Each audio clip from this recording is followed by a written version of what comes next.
Odin, le dieu principal de l'odinisme, peut être représenté par 3 symboles différents. Les 3 triangles, dont le Valknut est une stylisation célèbre, les cornes d'Odin, qui sont une stylisation de la Trictra, et la rune d'Odin, Odal, issue de l'écriture runique. Et cette écriture sacrée, c'est la preuve à la fois de leur foi druido-odinienne, mais aussi de leur niveau scientifique.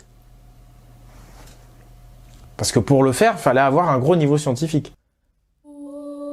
On l'appelle le message des dieux, car il ne peut être vu que depuis le ciel. Et aujourd'hui, grâce à Google Earth, nous pouvons le lire, et c'est impressionnant. Les pyramides de Gizeh, qui symbolisent les 3 triangles d'Odin, sont reliées aux 3 mornes de Newgrange, qui représentent les 3 cercles, le triskel des 3 vierges.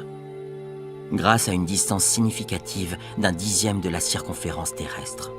Alors vous l'avez compris, avec Oleg, on est dans du lourd. On est dans la science avec un grand S. La science comme sur les plateaux TV de BFM.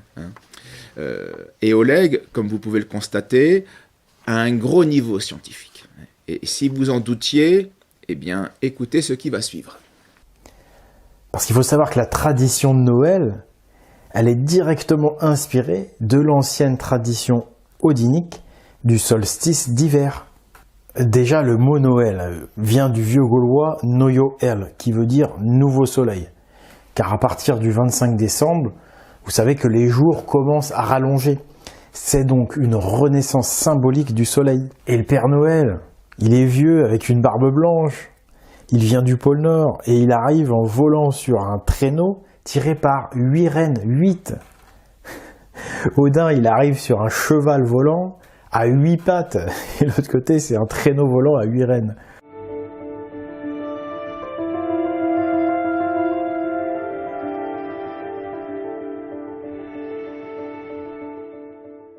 Eh ben oui, Odin, il a dû se déguiser pour se protéger de l'Inquisition. Et puis, même sans Inquisition, face à une église catholique puissante, c'est pas évident. Hein. Donc Odin, il a dû se déguiser en Père Noël pour avoir le droit de venir voir ses enfants une fois par an. Et pour leur offrir donc des cadeaux. Parce que ça symbolise la transmission depuis les anciens jusqu'aux jeunes générations. Et c'est exactement ce que symbolise la rune d'Odin, Odal. Hein. C'est la transmission depuis les anciens jusqu'aux jeunes générations et aux générations futures même. Alors apparemment, Oleg ignore que la révolte protestante du XVIe siècle a supprimé la fête du saint et populaire évêque catholique Nicolas, Saint Nicolas, qui était très répandu dans les pays nordiques. Et le Père Noël, en fait, n'est que la laïcisation de ce Saint Nicolas qui va faire son entrée dans la littérature des colons hollandais aux États-Unis au XIXe siècle. Et ce personnage ensuite va prendre une mesure mondiale et commerciale, évidemment, lorsqu'une firme américaine, justement, va avoir l'idée de dessiner ce vieux bonhomme des colons hollandais aux Amériques en train de boire du Coca-Cola. Voilà. Et avec des distributions de jouets. Et donc, on voit bien, la mission du Père Noël sera maintenant une mission commerciale, laïciste, dont le but sera de concurrencer, aussi de dénaturer l'esprit des fêtes de Noël, du message de Jésus-Christ, qui était pauvre, obéissant, dans une crèche venue pour détruire les péchés du monde. Mais, passons. Donc, Oleg croit au Père Noël, mais il croit aussi, alors non pas au miracle chrétien, non, même les plus avérés, non, mais il croit en la magie des druides. Écoutez cela. Lors de la guerre de 100 ans, les guildes odiniques traitaient directement avec la noblesse anglaise, par l'intermédiaire des druides de Normandie. Les Anglais leur faisaient une confiance totale, au point qu'elles dirigeaient secrètement les opérations militaires anglaises. Les druides qui habitaient des territoires sous occupation chrétienne, obligés de se cacher, continuaient quant à elles leur activité en faveur des guildes odiniques. Dans la plus grande discrétion, elles servaient de service de renseignement pour les druides de Normandie, dont le siège de service d'espionnage était situé à Évreux.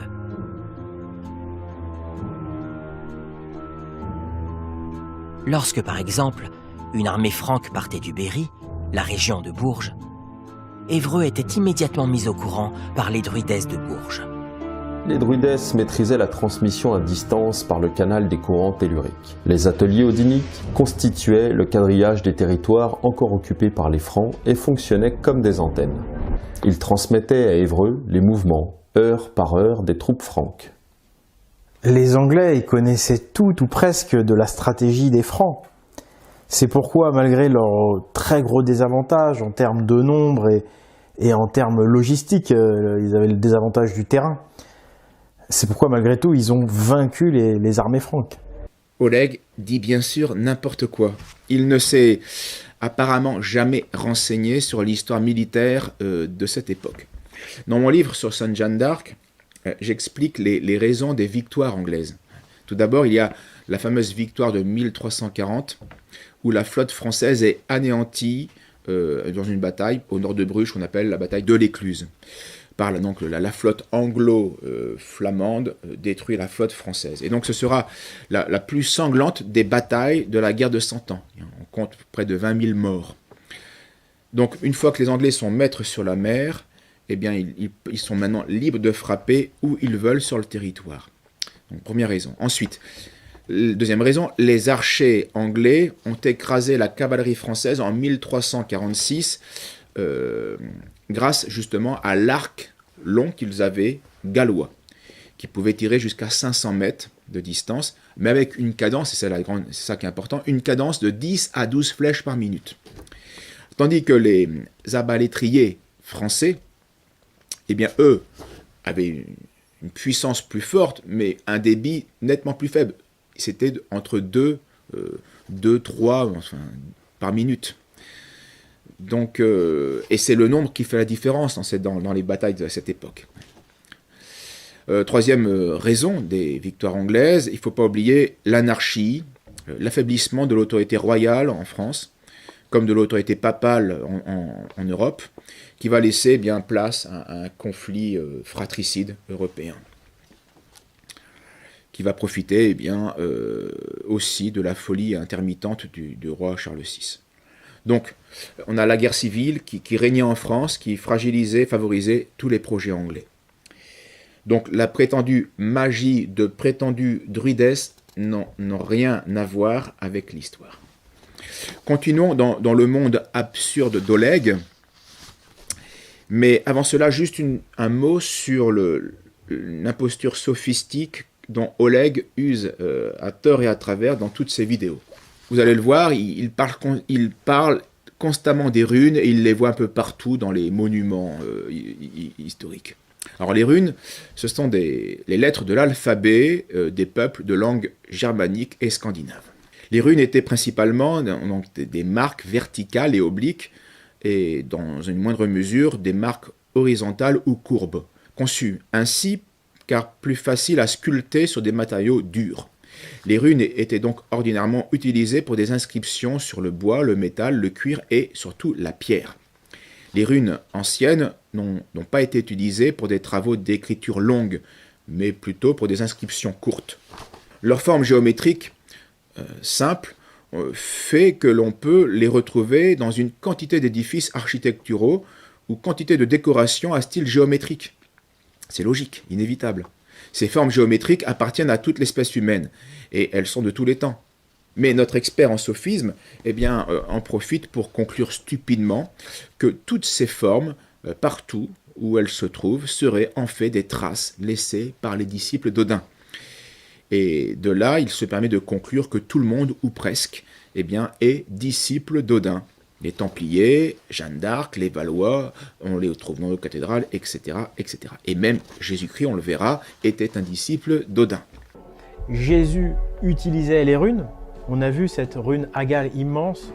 La tradition christique, comme toutes les traditions, vient de la tradition primordiale hyperboréenne. Et donc, je pense que Jésus utilisait les runes, mais que la tradition dite christique, c'est une façon, par des allégories, de transmettre un message, de faire réfléchir les gens pour les amener à une élévation. Revenons à cette fameuse rune Agale que l'on retrouve en Galilée.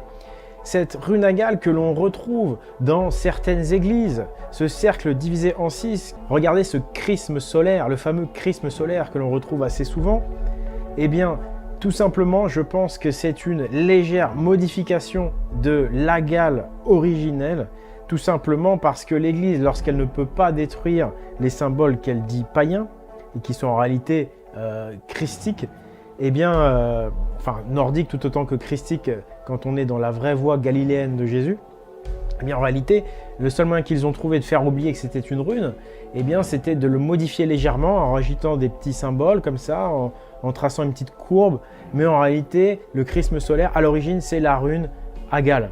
Il y aurait tellement de choses à dire sur cette rune Agale, il y a tellement de choses à comprendre, une symbolique tellement riche. Il y a notamment évidemment un lien direct à faire avec le fameux chrisme solaire qui lui ressemble comme deux gouttes d'eau. Mais ce sont des choses ésotériques, nous y reviendrons en fin de vidéo. Donc selon Oleg, qui croit révéler un scoop en rappelant une présence païenne en Palestine, due entre autres aux Phéniciens, rien d'extraordinaire, le peuple des mers, qui donnera les Philistins. Jésus donc serait en réalité un païen, voilà, un druide celto-nordique, venu pour relever notre niveau énergétique, bref, un guérisseur ésotérique au pouvoir magnétique supérieur. Voilà, qui est Jésus pour Oleg. Que dire devant tant de bêtises? Eh bien, plusieurs choses tout de même. D'abord, Oleg ne nous a pas tout montré. Il nous a montré cela, parce que cela arrange sa thèse fantaisiste. Mais dans le même endroit, près de l'oasis d'Azraq, en Jordanie, on compte des centaines de grandes structures en pierre datant de 2000 ans, de 25 mètres jusqu'à 70 mètres de diamètre. Et on peut donc voir aussi cela. Outre des styles de roues, on peut voir aussi des motifs rectangulaires, comme cela apparaît à l'écran, et qui n'ont rien à voir avec sa fameuse rune Agale. Donc ces photos sont toutes tirées de Live Science du 14 septembre 2011. Ensuite, le chrisme est un des plus antiques et un des plus fréquents symboles chrétiens. Il est composé d'un cercle qui symbolise la divinité, l'éternel, sans fin, sans commencement, et à l'intérieur duquel sont introduits les deux premières lettres du nom du Christ en langue grecque. Donc le qui est un X majuscule, et le P qui est un Rho, qui est le R, donc C-H-R, Christ. L'origine du symbole remonte quasiment aux racines du christianisme, mais il va devenir surtout populaire après que l'empereur Constantin Ier et sa vision qui le pousse à se convertir à le mettre pour être victorieux lors de sa fameuse bataille à Melvius. Mais ce signe, ce chrisme, existait pourtant bien avant Constantin. Nous possédons une inscription romaine de l'année 269 que vous voyez à l'écran, d'après l'ouvrage de Rossi sur les inscriptions chrétiennes paru en 1864. Le premier caractère de la troisième ligne, on voit le symbole du chrisme dans une inscription chrétienne. Enfin, Oleg veut voir la rune Agale partout. Un simple cercle divisé en 6. Et quand vous voyez cela, vous voyez une roue, vous. Mais Oleg, lui, le savant, l'historien, lui, il voit une rune, la rune Agale. Et Oleg ignore qu'un symbole est un signe ambivalent qui peut être utilisé à différentes fins par diverses cultures. Oleg est en fait un gnostique. Et pour lui, les runes ont une valeur prétendument ésotérique, magique par définition. Ce sont évidemment des affabulations, et comme le dit un spécialiste des Vikings, Régis Boyer, les runes sont une écriture comme toutes les autres, capable de convoyer des opérations magiques, mais certainement pas conçue dans ce sens. À partir de n'importe quelle écriture, on peut donner un symbole magique, n'importe quelle imagination peut le faire, mais ça n'a pas été conçu pour cela. En réalité, Oleg joue au guénon, mais en nettement moins brillant, évidemment. Car de génération en génération, eh bien, le niveau baisse dans tous les camps. Chez les ennemis, comme dans notre milieu, le niveau baisse. C'est affligeant, mais c'est comme ça. Donc même chez les gnostiques. Mais c'est toujours la même prétention gnostique à une science supérieure qui nous donne l'illusion d'une élévation spirituelle et qui au final en fait exalte l'orgueil de l'homme en lui cachant son vrai vide religieux. Alors écoutez quelques passages d'un livre sur les runes et la tradition primordiale. C'est inspiré de Guénon et autres. Vous allez voir comment on a un bel exemple d'un flot de paroles creux, qui flatte l'ego de l'homme et qui est pourtant en quête d'un sens existentiel. Page 151, à propos de la lettre évase, de la rune évase. Retrouvons la rune évase pour aborder un thème qui semble essentiel dès lors que l'on s'interroge sur la formule guénonienne de tradition primordiale. Nous savons en effet que pour Guénon et d'autres auteurs, le véritable savoir initiatique est directement ou indirectement issu du centre originel. Or, évase suscite, Helmut Hans l'a montré, deux images qui réunissent un objet cultuel de première importance, le char solaire trouvé à Trudholm. Car, comme on l'a vu, de par son nom et sa forme, cette rune stylise l'étalon ainsi que le demi-globe du soleil projetant verticalement sa gerbe de rayons. La symbolique présente dans ces images résume, nous allons le découvrir, la notion de transmission initiatique. La rune évase est l'initiale du mot érilase, désignant un détenteur de la sapiens runique. La dignité sacerdotale que cela implique serait en quelque sorte exprimée par l'image de la lumineuse verticalité axiale d'un soleil de midi et par l'évocation de l'étalon, l'animal permettant, si on le monte, d'aller plus vite et plus loin, autrement dit d'outrepasser les contraintes du temps et de l'espace. Cette maîtrise du cheval pourrait être corroborée par la seconde rune du terme évoqué par le R. Son nom, Redo, la chevauchée, précise, si besoin était, l'usage qui doit être fait de l'étalon. Mais on le devine aisément, ces images sont métaphoriques d'un savoir supposé conduire leur possesseur loin, très loin même, hors des limites dévolues à l'humanité ordinaire. Voilà. Ça c'est réservé pour ceux qui ne sont pas dans l'humanité ordinaire, ce savoir initiatique des runes. Autre exemple, page 170, à propos de la rune, justement, Redo. On constate cependant que généralement, les segments de Redo sont inégaux.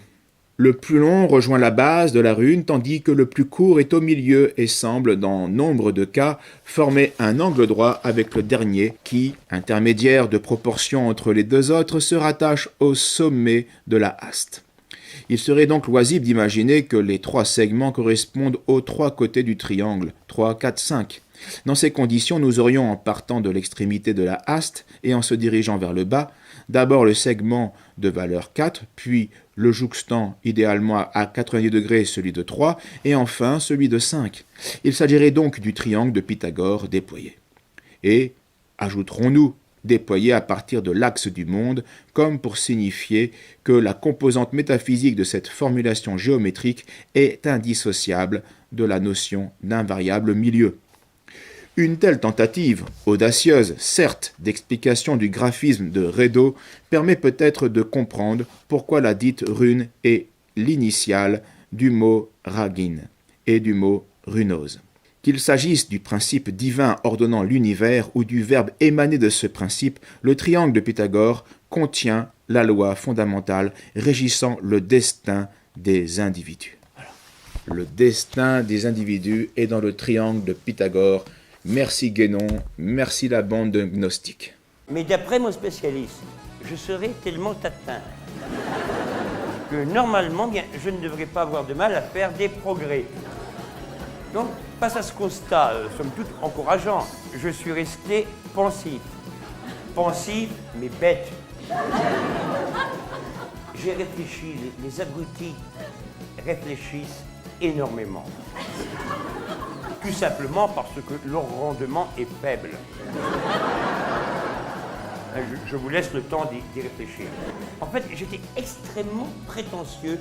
Je me prenais carrément pour un médiocre alors que j'étais nul. Maintenant, si intellectuellement je peux peu, bien je vis heureux dans l'éternelle et la perpétuelle béatitude de l'abruti. Alors lui, on l'aime pas, il se croit sorti tout droit de la cuisse de Jupiter. Avec son air austère, il se croit intéressant, il faut qu'il parle tout le temps. Il a des idées sur tout, il sait surtout nous bourrer beau. Oh, oh, oh, il a tout vu, tout lu, tout entendu. Il est tellement instruit que plus personne comprend ce qu'il a tout vu, tout lu, tout entendu.